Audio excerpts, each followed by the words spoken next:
Hello विद्यार्थियों, Saraswati coaching centre by Rahul sir में आपका स्वागत है। विद्यार्थियों, आज के एजुकेशनल वीडियो नंबर 50 के लेक्चर 7 के पार्ट 2 में आपका बहुत बहुत स्वागत है। विद्यार्थियों, इसमें हम क्लास 12 के फिजिक्स पार्ट फर्स्ट को प्रेस्क्राइब कर रहे हैं।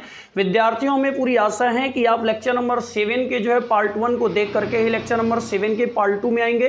विद्यार्थियों, लेक्चर नंबर 7 का जो पार्ट फर्स्ट है वो इसी का सबसे इंपॉर्टेंट हिस्सा है। बिना उस हिस्से को देखे आप पार्ट 2 में एंट्री लेने का प्रयास ना करें। लेक्चर नंबर 50 लेक्चर नंबर 7 के आप पार्ट 1 को देखेंगे तो फिर आपको वहां ढेर सारे कंसेप्ट, श्रेणी क्रम संयोजन, विशेषताएं समझ में आएंगी। इस लेक्चर में आप समांतर क्रम के लिए एक एंट्री लें और कुछ विशेष कंसेप्ट के साथ। हाँ, तो विद्यार्थियों, सबसे इंपॉर्टेंट बातें आती है कि क्या होता है समांतर क्रम संयोजन। मैंने अपने लेक्चर नंबर 7 के पार्ट फर्स्ट में ये अच्छी तरह से समझाया है कि जो हमारा समांतर क्रम संयोजन होता है, संयोजन तो पहली बात किसी एक से नहीं बनता। संयोजन माने कंबाइन होना, जुड़ना। संयोजन से तो एक बनेगा नहीं, संयोजन कम से कम 2 से बनेगा, कम से कम 2 चाहिए। तो मैंने उसमें सिखाया था कि जब समांतर क्रम संयोजन के लिए आप डायरेक्ट सीखिए। समांतर क्रम संयोजन किसे कहते हैं? जब संयोजन में आने वाले सभी प्रतिरोधों में से उनका पहला सिरा एक बिंदु से तथा दूसरा सिरा दूसरे बिंदु से जोड़ दिया जाए तो उसे क्या कहते हैं? समांतर क्रम संयोजन कहते हैं। जब संयोजन में आने वाले सभी प्रतिरोधों में से उनका पहला सिरा एक बिंदु से तथा उनका दूसरा सिरा दूसरे बिंदु से जोड़ दिया जाए तो इस प्रकार के संयोजन को प्रतिरोधों का समांतर क्रम संयोजन कहते हैं। जब संयोजन में आने वाले सभी प्रतिरोधों में से उनका पहला सिरा एक बिंदु से तथा दूसरा सिरा दूसरे बिंदु से जोड़ दिया जाए तो इस प्रकार के संयोजन को प्रतिरोधों का समांतर क्रम संयोजन कहते हैं। मतलब अगर 3 को जोड़ें तो ऐसे ये समांतर क्रम है और इनको अगर आगे पीछे कर करके जोड़ें तो ये श्रेणी क्रम है। और उम्मीद है कि आपको समझ में आया होगा। आइए इसका लिखित ब्यौरा आपको प्रदान करते हैं। तो समांतर क्रम संयोजन का मतलब आपको समझ में आया होगा। आइए अब बोर्ड से इसको ऑब्जर्व करते हैं क्या होता है समांतर क्रम संयोजन। मान लीजिए हमने संयोजन में आप 3 प्रतिरोधों को लिया है, आप ऐसे 2 या फिर 4 या फिर उससे ज्यादा के लिए कर सकते हैं। विद्यार्थियों, समांतर क्रम संयोजन का मतलब यह हुआ जब संयोजन में आने वाले सभी प्रतिरोधों का पहला सिरा एक बिंदु से तथा उनका दूसरा सिरा दूसरे बिंदु से जोड़ा जाए तो इस प्रकार के संयोजन को प्रतिरोधों का समांतर क्रम संयोजन कहते हैं। फिर से, जब संयोजन में आने वाले सभी प्रतिरोधों में से उनका पहला सिरा एक बिंदु से तथा उनका दूसरा सिरा दूसरे बिंदु से जुड़ा हो तो इस प्रकार के संयोजन को प्रतिरोधों का समांतर क्रम संयोजन कहते हैं। आपने देखा मैंने 3 प्रतिरोधों को लिया, R1, R2, R3, और तीनों का पहला सिरा ए बिंदु से जुड़ा है और तीनों का दूसरा सिरा बी बिंदु से जुड़ा है। तो इस प्रकार के संयोजन को हम क्या कहते हैं? समांतर क्रम संयोजन। बात आती है विशेषता की। आइए विशेषताओं को ऑब्जर्व करते हैं। विद्यार्थियों, आपको मालूम है कि अगर ये समांतर क्रम संयोजन है तो मैंने एक सर्किट के थ्रू इसे 20 वोल्ट की बैटरी से जोड़ दिया है। अब इसमें से करंट का प्रवाह शुरू होगा प्लस की ओर से। विद्यार्थियों, एक बात साफ है कि ए स्पॉट तक करंट आ ही जाएगा, लेकिन अंत में चूंकि ये 3 शाखाओं में स्फुटित है इसलिए इसको 3 शाखाओं में बंटना पड़ेगा। विद्यार्थियों, अब इसे 3 शाखाओं में, अगर आप समांतर क्रम संयोजन को समझना चाहते हो पानी के थ्रू तो आप प्लम्बरिंग के कार्य को समझें। आइए आपको यहां पर ऑब्जर्व कराते हैं। मान लीजिए ये आई एम्पियर की धारा यहां तक आई है तक। अब R1, R2, R3 3 शाखाओं में से बंटनी है तो मैंने मान लिया कि R1 में कितनी गई I1, R2 में कितनी गई I2, R3 में कितनी गई I3। और ये I1, I2, I3 किसके बराबर है? I के। अब ये I1, I2, I3 धारा आगे की ओर निकल रही है। तो सबसे पहली विशेषता क्या आ रही है? सबसे पहली विशेषता समांतर क्रम की जो आ रही है वो क्या आ रही है कि समांतर क्रम संयोजन में भिन्न भिन्न धारा बहती है। समांतर क्रम संयोजन में भिन्न भिन्न धारा बहती है। सबसे बड़ी बात है, समांतर क्रम संयोजन में भिन्न भिन्न धारा बहती है। और जो प्रतिरोध जितना ही बड़ा होता है उसमें उतना ही कम धारा बहती है। ये कैसे हो सकता है? हम ओम के नियम से लिखे तो I बराबर B बटा R। इस R का वैल्यू जितना ही ज्यादा होगा I का वैल्यू उतना ही कम होगा, क्योंकि वोल्टा यहां भी नियत है, वोल्टेज नियत होगा। 220 दे दिया, 220 है। समांतर क्रम संयोजन में धारा भिन्न भिन्न होगी और जो प्रतिरोध जितना ही बड़ा होगा उसमें धारा उतनी ही कम होगी। दूसरा, विद्यार्थियों, समांतर क्रम संयोजन में से अगर एक भी प्रतिरोध टूट जाए तो आगे की ओर धारा का प्रवाह बंद नहीं होता। अगर मान लीजिए इसको मैंने ब्रेक कर दिया फिर भी करंट कंटिन्यू रहेगा। मतलब समांतर क्रम संयोजन में अगर एक भी प्रतिरोध टूटता है तो धारा का प्रवाह आगे की ओर बंद नहीं होगा। धारा प्रवाह बंद नहीं होता है, याद रखिए, खटाखट इसको दिमाग में बैठाइए। समांतर क्रम संयोजन में से एक भी प्रतिरोध अगर टूटे तो आगे की ओर धारा का प्रवाह बंद नहीं होगा। पॉइंट नंबर 3 को अगर देखें तो समांतर क्रम संयोजन की जो तुल्य धारा होती है, तुल्य धारा मतलब जो ये आई एम्पियर है, जो यहां तक आई एम्पियर गई है, समांतर क्रम संयोजन की जो तुल्य धारा होती है मतलब आई जो तुल्य होगी वो प्रत्येक प्रतिरोध में बहने वाली धारा की योग की क्या होगी, बराबर होगी। क्योंकि आवेश संरक्षण का नियम कहता है आवेश ना तो उत्पन्न होता ना नष्ट होता है, तो जितनी धारा दी गई उतनी धारा ली गई। तो समांतर क्रम संयोजन की जो तुल्य धारा होती है वो प्रत्येक प्रतिरोध में बहने वाली धारा की योग की क्या होती है, बराबर होती है। अगर आप चौथे स्टेप को समझने का प्रयास करें तो समांतर क्रम संयोजन, समांतर क्रम संयोजन, समांतर क्रम संयोजन का जो समांतर क्रम संयोजन, तो आपने देखा समांतर क्रम संयोजन में विभव या विभवांतर समान होगा। समांतर क्रम संयोजन में विभव या विभवांतर क्या होगा, समान होगा। यह कैसे हो सकता है, इसको फोकस करिए। आप देख पा रहे हैं R1 भी किसके बीच लगा, AB के बीच, R2 भी किसके बीच लगा, AB के बीच, R3 भी किसके बीच लगा, AB के बीच। तो R1 का भी विभव कितना होगा, B और BB। R2 का भी विभव बिंदु क्या है, B और BB। R3 का भी विभव बिंदु क्या है, B और BB। मतलब R1 के लिए भी B है BB, R2 के लिए भी B है BB, R3 के लिए भी BB। इसका मतलब अगर हम R1 के लिए यहां पर विभवांतर निकालने का ख्याल लें तो VB माइनस का VA बराबर में डेल्टा V। R2 के लिए निकालने का ख्याल लें तो VB माइनस का VA माने डेल्टा V। R3 के लिए निकालने का ख्याल लें तो VB माइनस का VA मतलब डेल्टा V। हम नहीं जानते कि जब सारे का विभव बिंदु समान है तो सबका विभवांतर क्यों नहीं समान होगा, इसलिए समांतर क्रम में विभवांतर समान होता है। समांतर क्रम संयोजन का जो तुल्य प्रतिरोध होता है वो संयोजन में आने वाले सभी प्रतिरोधों के व्युत्क्रमों के योग के बराबर होता है। समांतर क्रम संयोजन का जो तुल्य प्रतिरोध होता है वो संयोजन में आने वाले सभी प्रतिरोधों के व्युत्क्रमों के योग के बराबर होता है। मतलब अगर आपने यहां से 1/r माने r तुल्य निकालने की कोशिश की तो r तुल्य का व्युत्क्रम कितना होगा, 1/r तुल्य। तो वो संयोजन में आने वाले सभी प्रतिरोधों के व्युत्क्रमों के योग के बराबर होगा। मतलब 1/r बराबर 1/r1 धन 1/r2 धन 1/r3 आगे की ओर है। तो ऐसे ही हो सकता है। मान लीजिए हमने यहाँ कुछ वैल्यू मान लिया, इसका 2 मान लिया, इसका 4 मान लिया, इसका 6 मान लिया। अगर हम इसको कैलकुलेट ही कर लेते हैं 1/r बराबर तो 1/2, 1/4, 1/6 कैलकुलेट करके इसका वैल्यू बताइए। 1/r बराबर तो आपको पता 2 4 6 का लॉस 12 होगा, तो इसका मतलब 6 दूना 12, इसका मतलब 3 चौक 12, इसका मतलब 2 छक्का 12। और सॉल्व करें तो 1/r बराबर आप देख पा रहे हैं 6 3 9 2 11, 11/12, 11/12। अगर बाबू मेरे 1/r बराबर 11/12 है तो हमको 1/r नहीं चाहिए, r चाहिए। तो r बराबर 12/11। और अगर आप सॉल्व करोगे तो कितना आएगा, 1 कुछ कुछ के बराबर आएगा। तो समांतर क्रम संयोजन का जो तुल्य प्रतिरोध होता है वो संयोजन में आने वाले सभी प्रतिरोधों के व्युत्क्रमों के योग के बराबर होता है। पॉइंट नंबर 6 ऑब्जर्व करें। समांतर क्रम संयोजन का जो तुल्य प्रतिरोध होता है वो संयोजन में आने वाले माने जो R तुल्य होता है वो संयोजन में आने वाले सबसे छोटे प्रतिरोध के मान से भी कम होता है। समांतर श्रेणी क्रम संयोजन का तुल्य प्रतिरोध संयोजन में आने वाले सबसे बड़े प्रतिरोध के मान से अधिक होगा क्योंकि योग के बराबर होता है। लेकिन समांतर क्रम संयोजन का जो तुल्य प्रतिरोध होता है वो संयोजन में आने वाले सभी प्रतिरोधों के व्युत्क्रमों के योग के बराबर होता है और इसीलिए वो तुल्य प्रतिरोध सबसे छोटे प्रतिरोध के मान से भी कम होता है। सबसे छोटा प्रतिरोध कौन है, 2। हमारा तुल्य प्रतिरोध कितना आया, 12/11 जो कि 1 कुछ है, उससे भी कम है। समांतर क्रम संयोजन का तुल्य प्रतिरोध संयोजन में आने वाले सबसे छोटे प्रतिरोध के मान से भी कम होता है, सबसे छोटे प्रतिरोध के मान से कम होता है। तो सबसे छोटा प्रतिरोध कौन है यहाँ पे, 2, उससे भी कम आया 12/11। पॉइंट नंबर 7 ऑब्जर्व करें बाबू, आपको मिल गया आपका निष्कर्ष।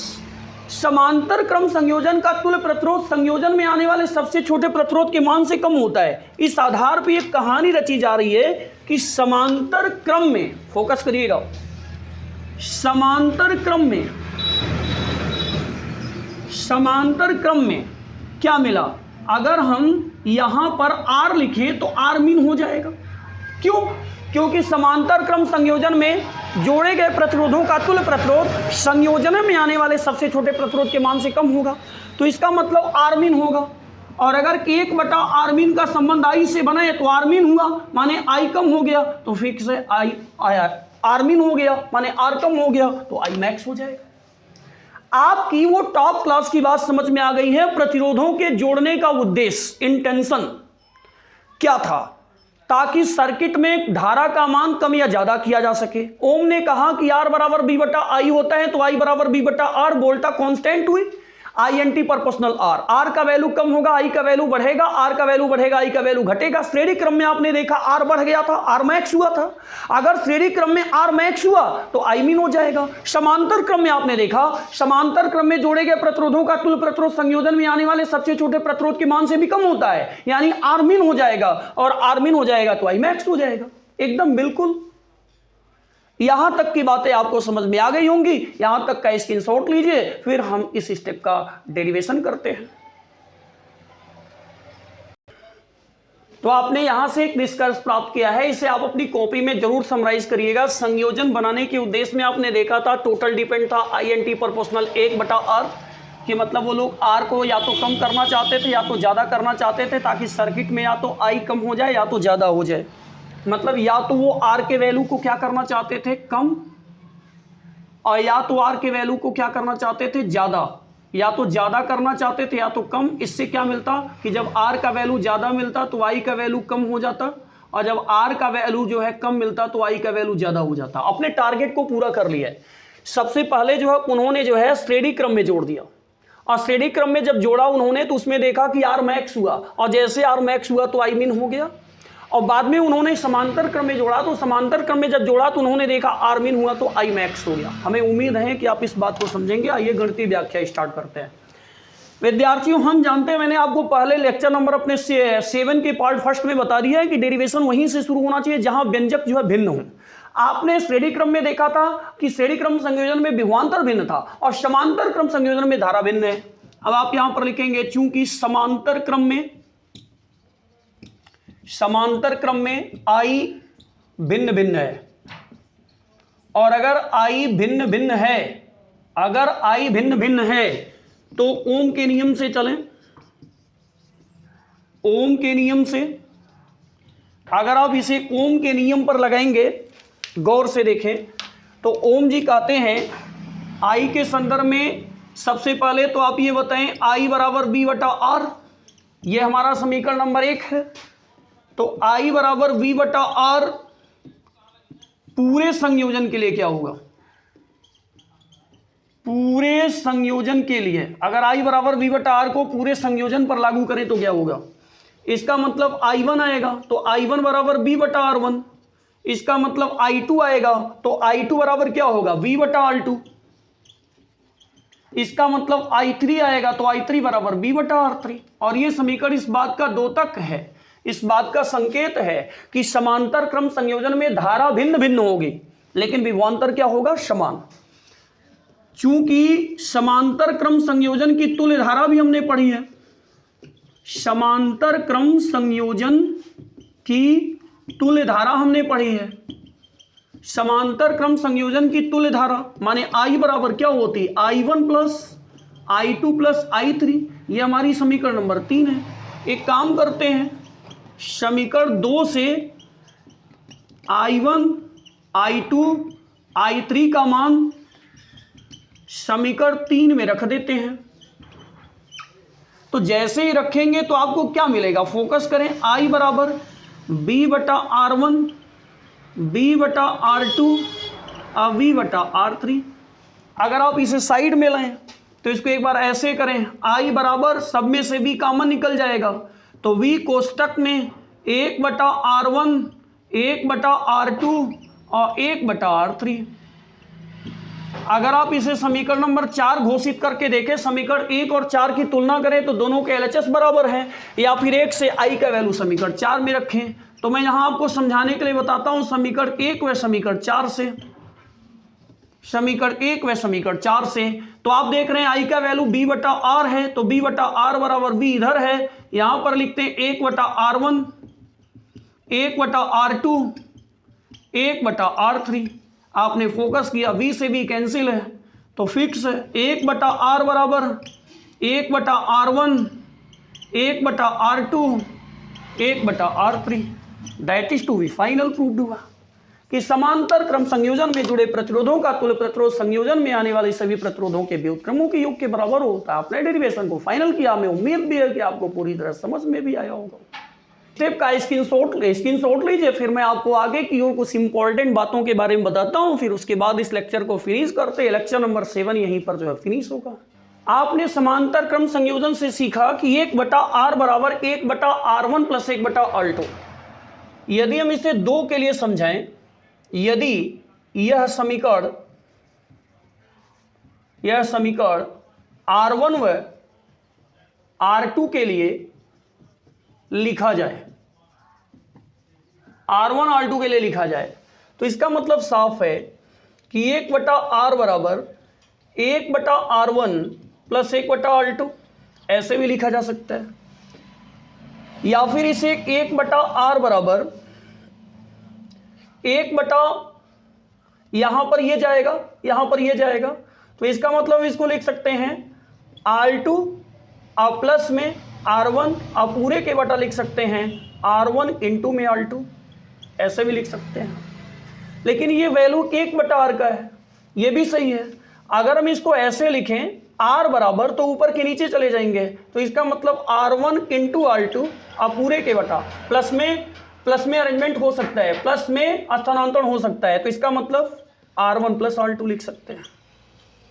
ये बात भी याद रखें विद्यार्थियों, एक शर्त है कि ऐसा समीकरण केवल 2 प्रतिरोधों के लिए ही कार्य कर सकता है, ये 2 प्रतिरोधों से ज्यादा के लिए कार्य नहीं कर सकता, इसलिए व्यर्थ में समय ना जाने दें, इसे ध्यान दें। R बराबर R1 इंटू R2 और पूरे के बटा R1 धन R2, ये भी समांतर क्रम है, ये भी समांतर क्रम, सब समांतर क्रम है यहाँ पे।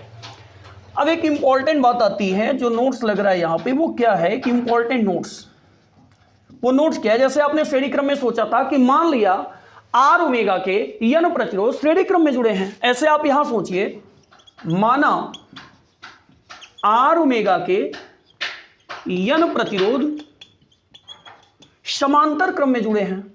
वैसे ठीक सोचिए, समांतर क्रम में जुड़े हैं, समांतर क्रम में जुड़े हैं, तो R तुल्य कितना आ सकता है इनका? अगर आप इनका R तुल्य निकालने की चेष्टा करेंगे तो एक काम करिए, चलिए सोल्व करते हैं। 1/r बराबर R ओमेगा के सब है 1/r, 1/r, 1/r, कहां तक जोड़ेंगे? n तक।